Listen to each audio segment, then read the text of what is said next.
I-delete.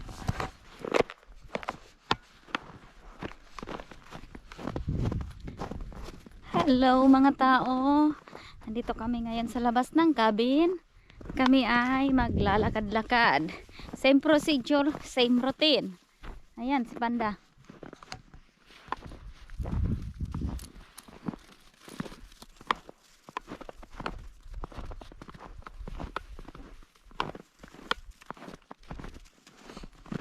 Kung napansin nyo, ang dami pang snow dito sa cabin. Kahit second week na ng April. Kasi sadyang snow loaded dito lagi. Mawawala ang snow dito. Mawawala ang snow dito ay mga end of April. Lalo na kung sunod-sunod yung sikat ng araw. Pero ngayon ay maganda naman ang weather. Hindi gaanong malamig, hindi mahangin. Pero wala pang gaanong sikat ng araw.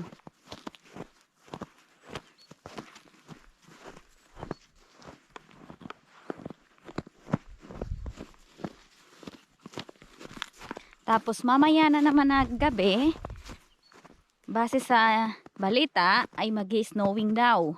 Hapon pala mamaya. Mga 4:30, 4 PM ng hapon. Pero dito ay kahit gabi na, maliwanag pa rin kasi nga malapit na ang summer. Yan si Panda. Ang aming makulit na aso.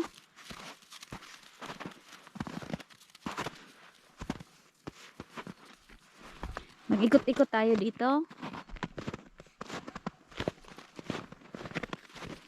Itong mga footprint ay amin yan. Kaninang umaga. Kasi wala kaming ginawa dito sa cabin. Kundi maglakad-lakad lang. Maganda dito mag-ski. Ang kaso wala akong dalang pang-ski ko. Kaya lakad-lakad lang tayo.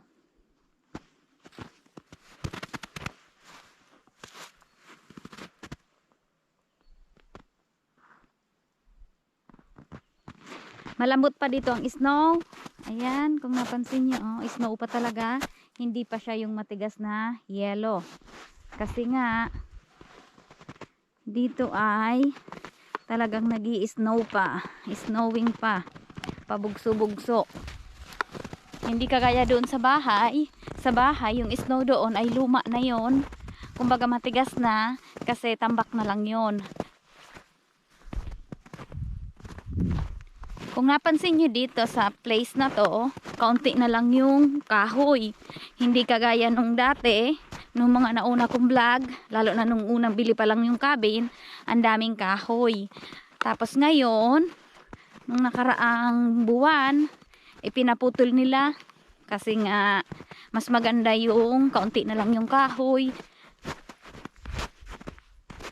Kaya ipapakita ko sa inyo yung mga kahoy. Ito yung mga pinutol. Ayan. At may kampaning kukuha niyan. Kapag medyo okay na yung daan. Ayan yung mga kahoy na pinutol. Benenta sa company, sa factory ba? Ayan. Gagawin din nila yan na parang ginagawa na bahay.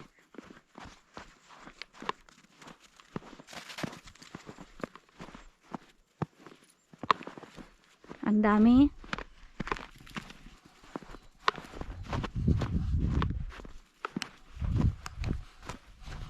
Ang daming kahoy, di ba? Tapos, kapag wala nang snow, makikita nyo rin sa paligid ng cabin ay ang dami-daming kailangang gawin. Kasi yung mga maliliit ba na sanga-sanga na kahoy ay naiwan. Hindi naman nila yun kailangan. Yung pinakapuno lang talaga, pinakatawan lang talaga ng puno yung maibibenta mo. Tapos yung mga ibang yung mga ibang katawan, muntik na tayong madulas. Ang likot ni Panda. Nagmamadali kasi siya. Ganito yung gagawin nun, ng factory. Pero kami, Si mother-in-law ay father-in-law, binenta yun ng puno lang talaga. Hindi nila kailangang ganyanin. Yung kumpanya ang gaganon, ang magtatrabaho ng ganon. Tapos dito sa baba, tingnan natin yung ibang mga puno. Yung mga maliliit naman, ginagawang siga. Yun bang ano, panglagay sa oven na kahoy. Andito yun sa baba. Sa bandang dito, pababa, okay na yung weather. Kaya sikat na sikat ang araw dito.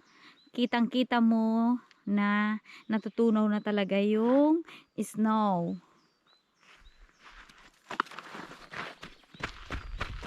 Dahil talagang springtime na, spring month na, dapat maglalabasan na yung mga spring flower na maliliit. Pero dahil nga snow loaded pa, hindi sila makatubo ng ayos. Namamatay ba? Magantay tayo ng mga ilang linggo, tapos iikot ulit tayo dito, makikita nyo na yung mga bulaklak.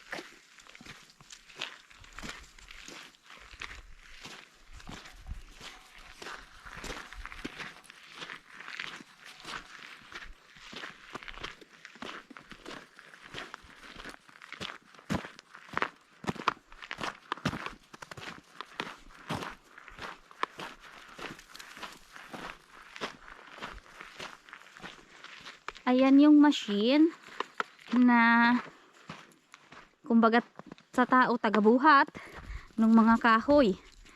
Ayan. Hindi mo siya bubuhatin ng paisa-isa, kundi ayan, ilalagay mo lang dyan.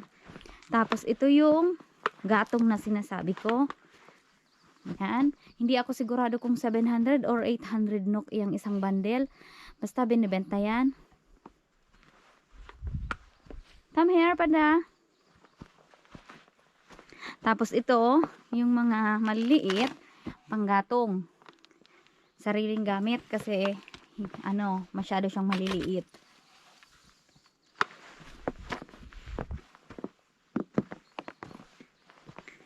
Andito sa bandang ito, maraming kahoy. Ayan ay kasama pa sa pinutol. Pero ayan ay mga hindi pantay-pantay ba? Kumbaga damage, hindi siya pwedeng gawing pambahay. So, mauuwi lang siya sa gatong. Itong puno na ito ay kulay puti, ang tinatawag na beech tree. Ang ganda-ganda niyan gawing gatong. Saka mahal yung ganyan. Dahil talaga naman ang ganda niya gatungan. Mabilis lang, saka hindi siya gaanong maausok. Maapoy siya. Ganyan. Mga beech tree yan, yung iba ay Christmas tree, sari-sari na. Pero ayan ay gagawing gatong. Hindi yan yung gagawing ano, pambahay. Hindi yan kasama sa binili ng company, ng factory, kasi kumbaga damage yan. Ulit-ulit tayo eh. Yan, dami 'di ba? Kaya maraming gatong dito sa cabin, yung iba ay dadalhin sa bahay. Yan. Come here, panda.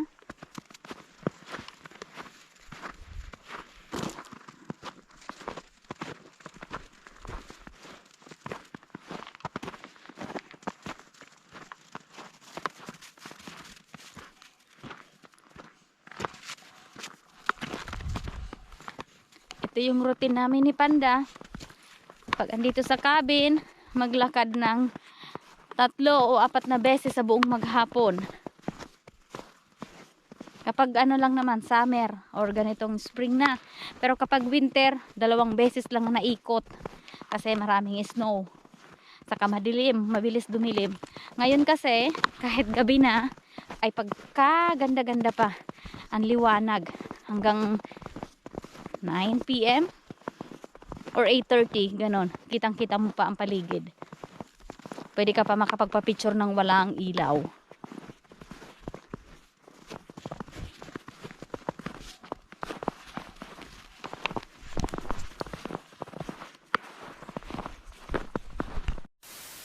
Ayan, ang ganda-ganda ng sikat ng araw dito. Bantag na bantag. Sa nakapansin ninyo yung kahoy, ayan, may mga marking yan, may pangalan, ayan yung pangalan ng company, saka yung pangalan ng seller, saka yung mga kahoy, may mga number. Ayan, pare-parehong number. Ayan yung parang marka.